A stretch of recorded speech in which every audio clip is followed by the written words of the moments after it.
One of the most searched for things on YouTube is how do I capture cinematic footage? And this video represents one way and a grossly oversimplified version of how to capture cinematic footage, but it is one way to make any video footage that you capture look a bit more cinematic. In front of me, I've got two different things. The first one is the Bright & Star 35mm f/0.95 lens.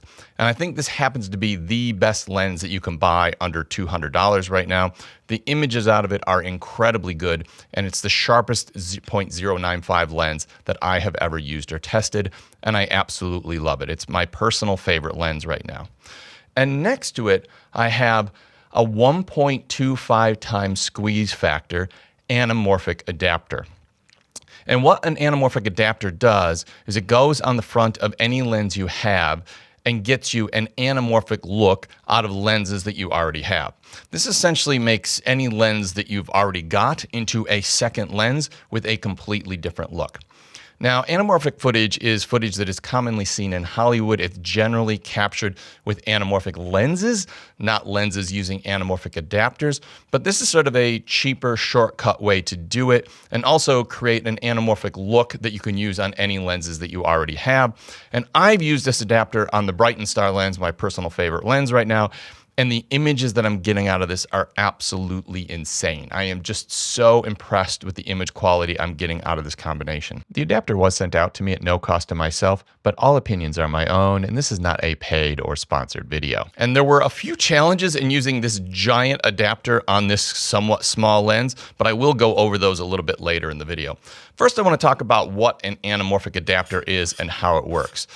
Essentially, any anamorphic lens, the difference between an anamorphic lens and a normal lens, is this giant barrel element in the front of the lens.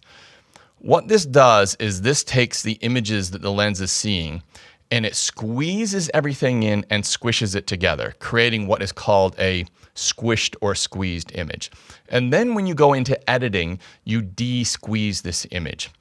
What this does is this takes the full resolution of your video in your sensor and it squeezes it down so you get a widescreen image while maintaining all the detail and all the resolution and all the megapixels or 4K, what have you, in your video footage. This is important because traditionally when you wanted to get that widescreen effect, you would chop the image top and bottom and you would throw away resolution, effectively giving you a lower resolution video than you would when using an anamorphic adapter or an anamorphic lens. And the way this works is you just put this on any lens, just like you would put on a filter.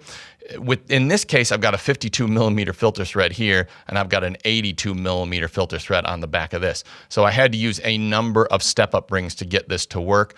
It did work okay, but it would be preferable if I had an 82 to 52mm step-up ring so that I could get the rear element of the anamorphic adapter as close to the lens as possible.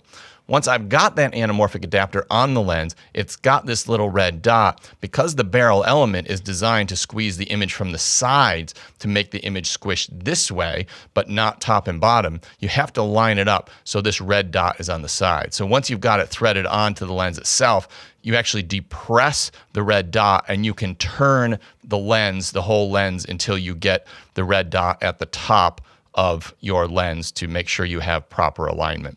This actually sounds a little bit complicated, but it's much more simple than you might think. But this particular anamorphic adapter made by Suray, they do recommend that you use it for lenses between 42mm and 135mm for full frame cameras. And for APS-C cameras, you can use it for lenses between 28mm and 135mm. But I did break those rules and I will show you that footage later in the video. And I still think it creates quite an interesting look, even if you go outside those focal ranges. Now, a couple of advantages you get of using an anamorphic lens. First of all, you're going to get that widescreen high-res image that I talked about earlier. You're also going to get what would be called optical imperfections that all anamorphic lenses have. You're going to get some unusual or oval bokeh, and you're going to get some lens flare or lens streaks, which are typical of anamorphic lenses.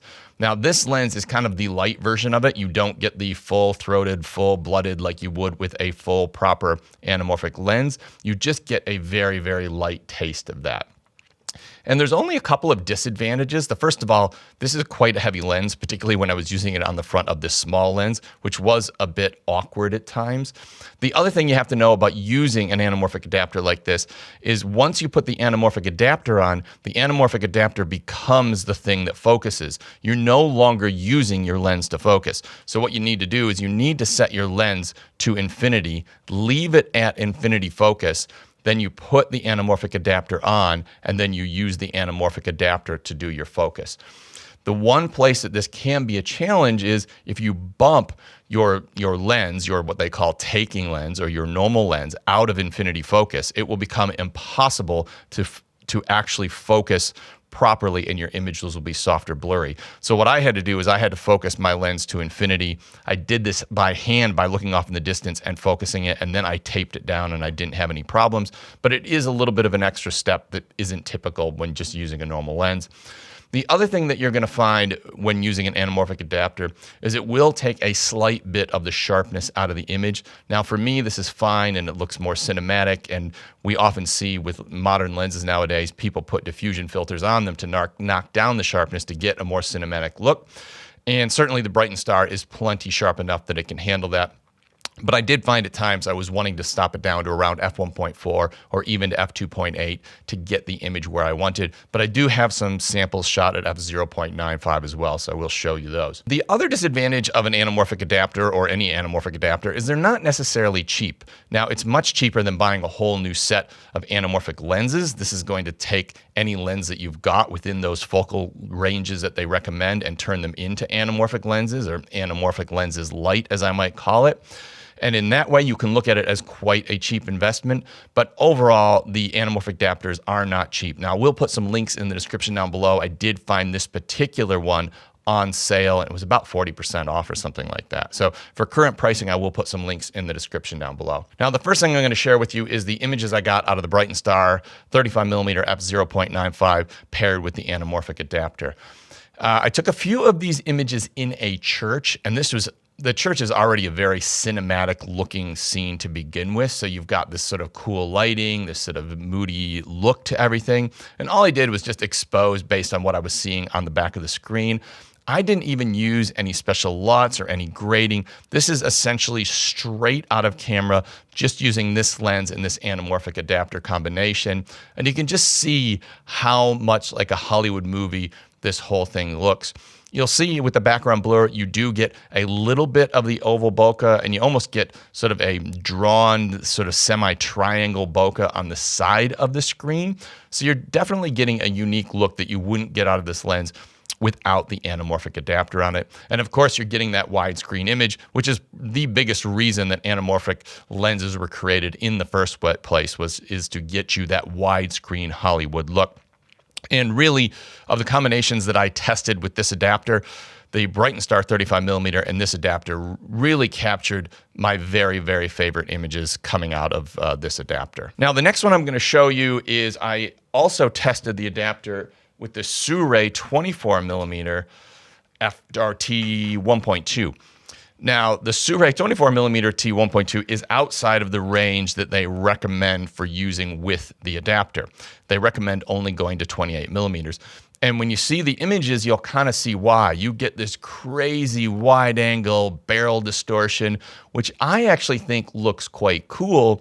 And it certainly isn't something you would use for every shot. But what it does show is in the right situation, if you're shooting a certain style or type of video, you can actually use this with lenses outside the normal range and still get quite interesting images. And now that you've seen this sort of extreme barrel distortion with this anamorphic adapter and lens combination, I would challenge you when you're watching any of your favorite streaming shows or you're watching a movie in theaters, look for this barrel distortion because you will see it all the time in movies. And what we see is when we take photographs, barrel distortion is generally considered a very undesirable trait. But in movies, if you watch, you will see, particularly with wide-angle shots, often extreme barrel distortion that you see so often that it just doesn't even register in your mind. So this look that we're getting, even with this extreme barrel distortion using the 24mm Sirui Nightwalker lens, is not unusual. You will see this type of image